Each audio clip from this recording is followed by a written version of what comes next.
Have you ever found yourself immersed in Buddhist texts, attending countless Dharma talks, reciting mantras and sutras daily, and yet wondering, why am I still plagued by the same emotional patterns, the same reactions, the same suffering?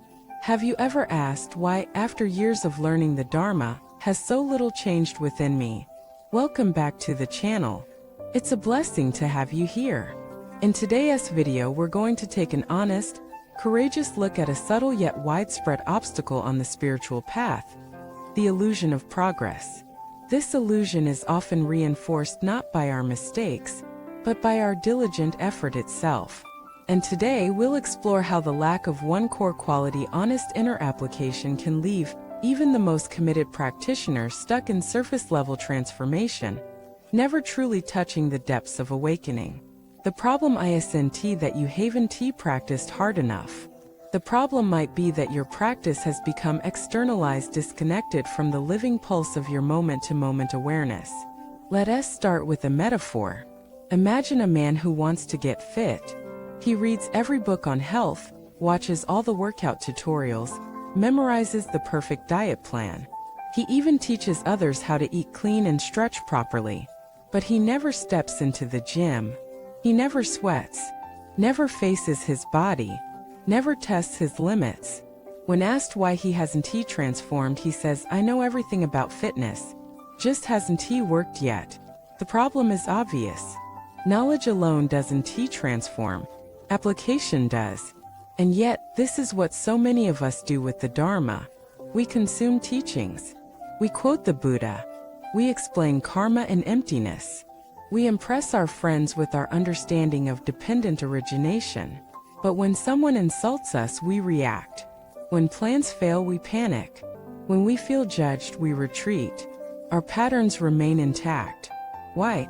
Because we've learned the path, but we haven't walked it into the shadows of our own psyche. This is what's often missing: integration. True integration is not about more knowledge. It's about embodiment. It's about taking a single line of Dharma and chewing it so thoroughly that it dissolves your pride, your defensiveness, your illusions. It's about turning the mirror back on yourself, not just when it's convenient, but when it hurts. Let me share a story. A student once asked a master, "Why do I still suffer, even though I've studied all your teachings?" The master smiled and said, "You've studied my teachings, but you haven't let them study you." That sentence cracks something open. You see, the Dharma isn't just something you learn. It's something that learns you if you let it. When you sit with a teaching like all things are impermanent, it should shake you. It should challenge how you cling to relationships, to your youth, to your opinions. When you hear no self, it should dissolve your fixed identity, not just intellectually, but viscerally. It should make you question who it is that's angry, who it is that suffers, who it is that thinks it knows. And yet, most of us don't go that deep. We skim. We recite. We intellectualize. We spiritualize. But we don't internalize. And that is the turning point. True transformation begins the moment you stop trying to be Buddhist and start living truthfully. Not perfectly. Truthfully. This means acknowledging when you're pretending. When you quote teachings to avoid feeling pain. When you use spiritual ideas to judge others. When your practice becomes performance. It means seeing how you use Buddhism as armor instead of medicine. This self-honesty is the missing element for so many. And without it, no amount of study will awaken you. The Buddha himself warned of this. He said, "Just as a cowherd who counts others' cattle gets no milk, so too does the one who recites words without practicing gain nothing." You must turn the words into inner work. Now, let us look at some signs that your practice has become intellectual instead of transformational. You can explain non-attachment but still cling to being right in arguments. You speak of compassion but avoid those who trigger you. You meditate daily but remain reactive in relationships.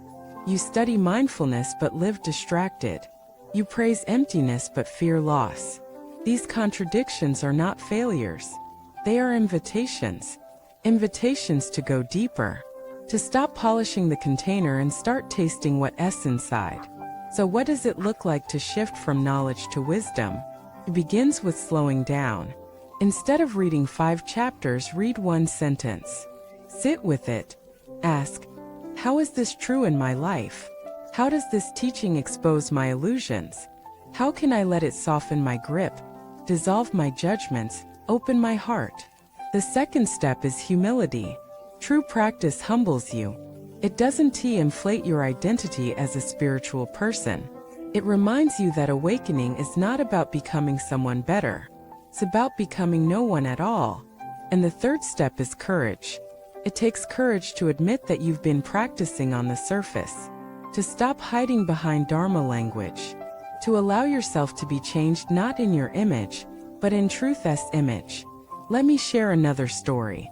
A woman studied for years with many teachers.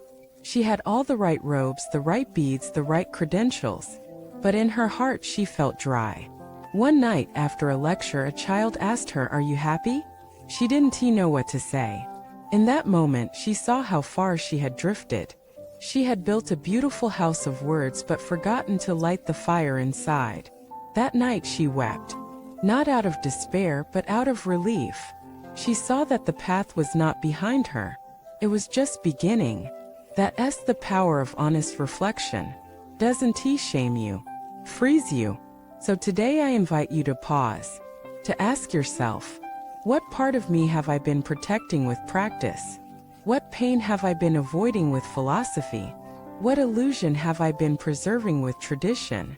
The Dharma is not a shield. It is a sword. Cuts through delusion not just out there but in here. And if you allow it to, it will lead you to a freedom that no book can describe. But only if you walk it, feel it, live it, one honest step at a time. Thank you for watching this video. If this message stirred something in you, share your experience in the comments. Have you ever caught yourself using the Dharma to avoid transformation? What has helped you turn knowledge into wisdom? Like this video, subscribe to the channel, and send it to a friend who might be walking the path but forgetting to feel the ground beneath their feet.